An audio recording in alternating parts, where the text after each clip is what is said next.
Hey guys, it's PurpleAlmonds. It's been a while since I've been on the YouTubes, 2 years actually to be exact at the time of this recording, but what matters now is that I'm back and I'm making some neat fan arts for Good Omens, a show, or rather a book that probably needs no introduction.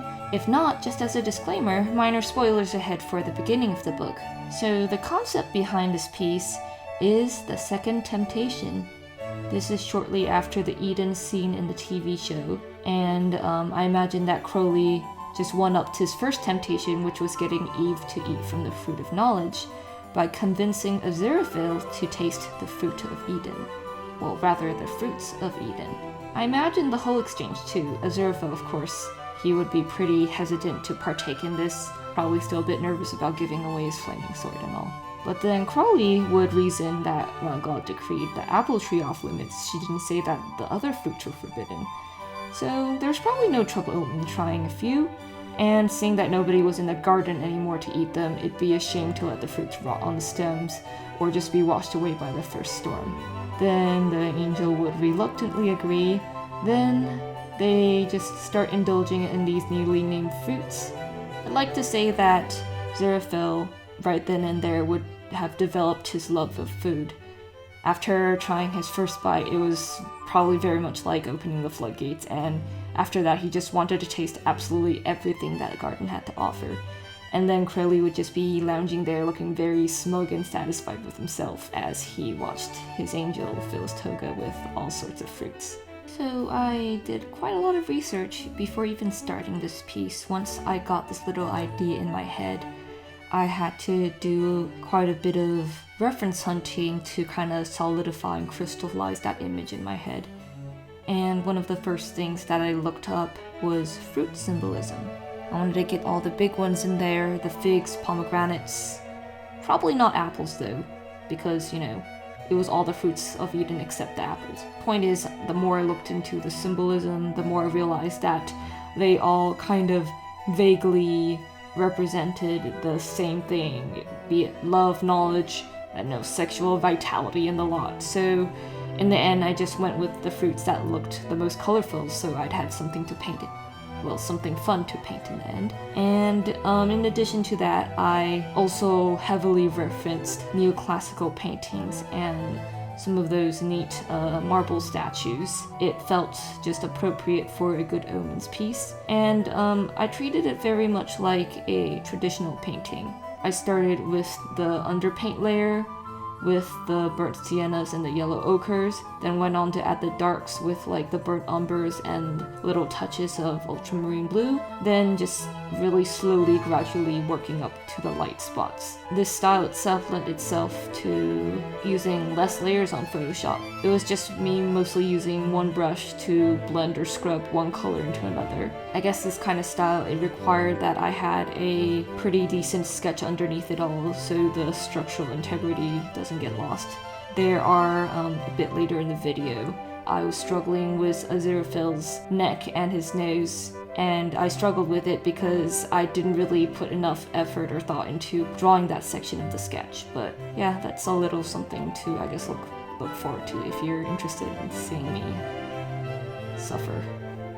Now, you may have noticed that this painting process is very different from my usual processes you saw in the other YouTube videos, the ones where I have a bajillion layers, one for each color, shadow, highlight, etc., and not to mention all the layer styles and clipping masks and whatnot. Usually I'm all for this structured approach, but the current circumstances made me want to let loose a bit, indulge, if you will. For example, the commissions that I do, they were in cel-shaded style, which was the only style I could really reliably and consistently execute on. This particular style, it's just not marketable because I never know how the end product's gonna look like, and I really don't like that kind of uncertainty when someone's paying me to draw stuff. Oh yeah, by the way, I do commissions now, mostly emotes and characters these days, but if you're interested, I've popped a link to my info page in the descriptions. Commissions aside, work has been kind of dull lately. It's great that I'm moving up the career ladder and stuff, but in terms of like art, it's not so great in that I don't get to draw as much anymore. Too much work and too little time, so I either have to delegate the assignments to other folks or use words where I would prefer to use visuals. So yeah, I was getting a bit bored of the same old routine, so I decided to shake things up a bit.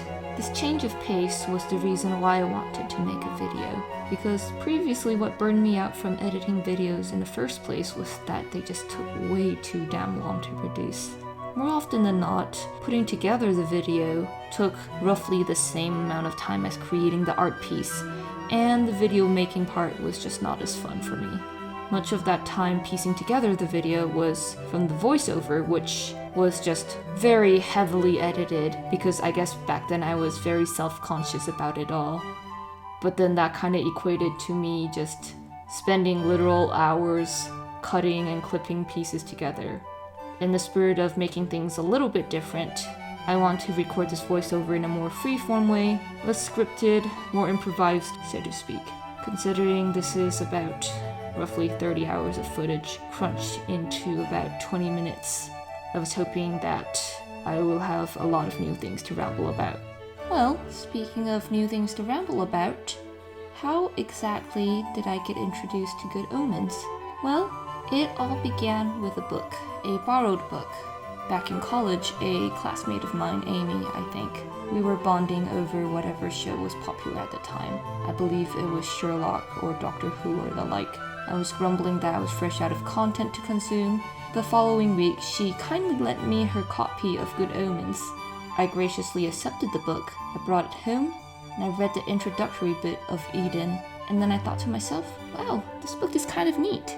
But then, for one reason or another, I shunted it into the back of my bookshelf where it lay forgotten for quite a while. Now fast forward a couple years, I've already graduated from college, I had a nice cushy job in Disney, and I was thoroughly enjoying the TV and anime series available on Amazon Prime. At the time, I was just wrapping up Girls' Last Tour. It's this lovely anime. And then, at the end of the credits, Good Omens came up in the recommendation. The show had yet to air, but since David Tennant was in it, and I liked a lot of stuff that David Tennant was in, it piqued my interest. It piqued my interest so much that I actually bought a copy of the book. And while I was sketching out my very first fan art for Good Omens on stream, I rambled to the chat. I had to buy this because I returned this very lovely hardcover book of my friend's. I returned it to her all those years ago. But then, just as I finished my sentence, my eyes kind of flicker over to the bookshelf. And lo and behold, Amy's copy of Good Omens was just sitting there, the bottom of the bookshelf, untouched for and forgotten for years.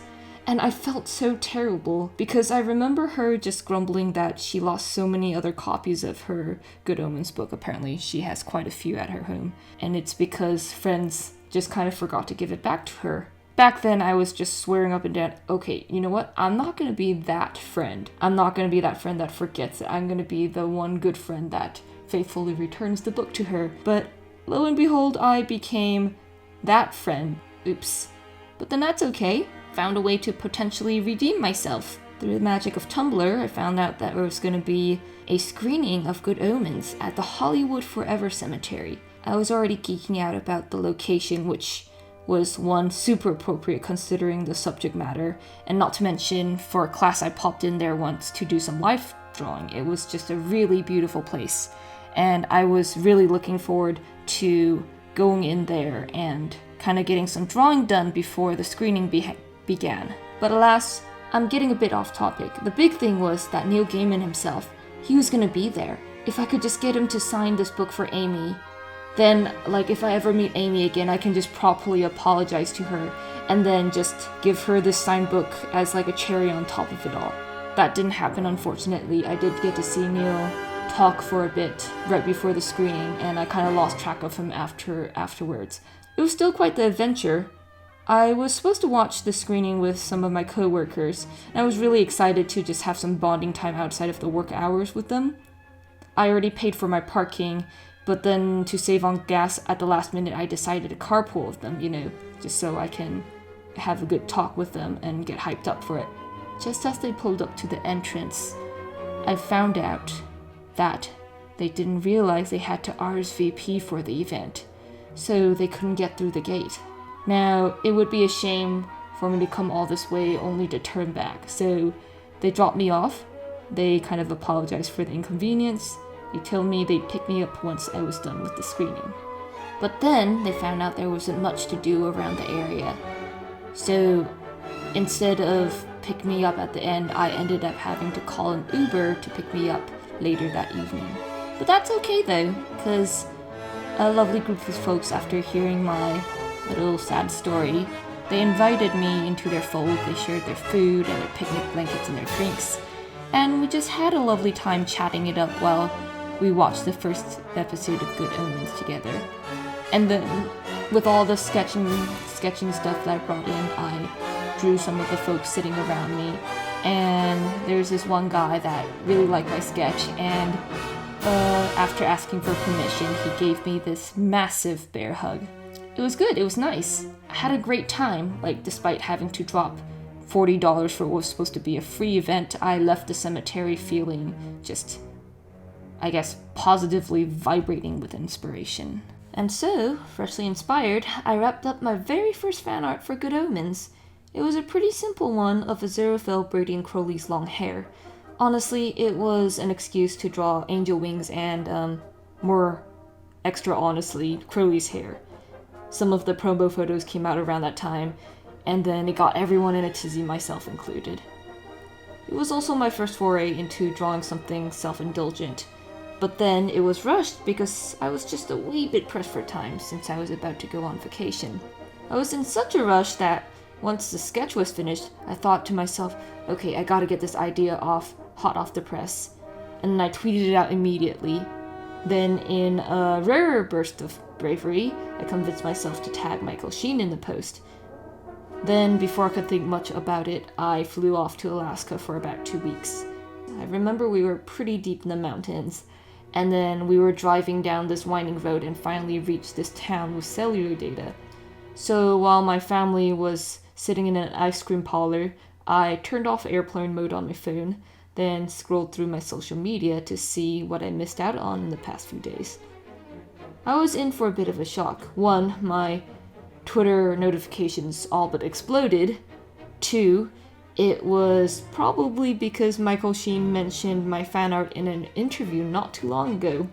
I was practically basking in that euphoria, had a silly grin on my face for the rest of the day, and it wasn't because of the beautiful Alaskan scenery. It quite thoroughly threw me out of my happy vacation mode into this no-chill fan art time mode. During the second half of the trip, we were on a cruise ship, and during the at-sea days, and sometimes even during the evenings of the port of call days, I spent hours upon hours working on the second Good Omens fan art. Every day, instead of sunbathing at the deck or attending any number of activities available on the ship, I ventured out of my stateroom, laptop and tablet in hand, and sequestered myself in the corner of the game room closest to an electrical outlet, and just drew. Nice thing about vacation time is that everyone else is too busy doing their own thing to be too judgmental about how I spent my time. Actually, there was this one time. I found another drawing spot close to the grand piano, and it was lovely. Pianists and vocalists performed late into the evening, and it really got me into the zone. One night, though, 4 hours into a particular drawing session at this spot, a lady, probably with the best of intentions, quite boldly approached me and attempted to run intervention. She thought I was doing work on my laptop all this time, and very firmly insisted that I take a break from it all. I had to reassure her that no, this was not anything business related. It was purely for pleasure. No, she was a bit skeptical, but ultimately left me alone after that. Aside from the backaches and stuff, I did genuinely have a good time doing this. In hindsight, I think this was the first time I got to focus purely on art for a while, which is probably why, despite the insane amount of hours I put in, I didn't feel the least bit burnt out. If anything, the only reason I was a little bit disappointed was a bit later after I published the piece.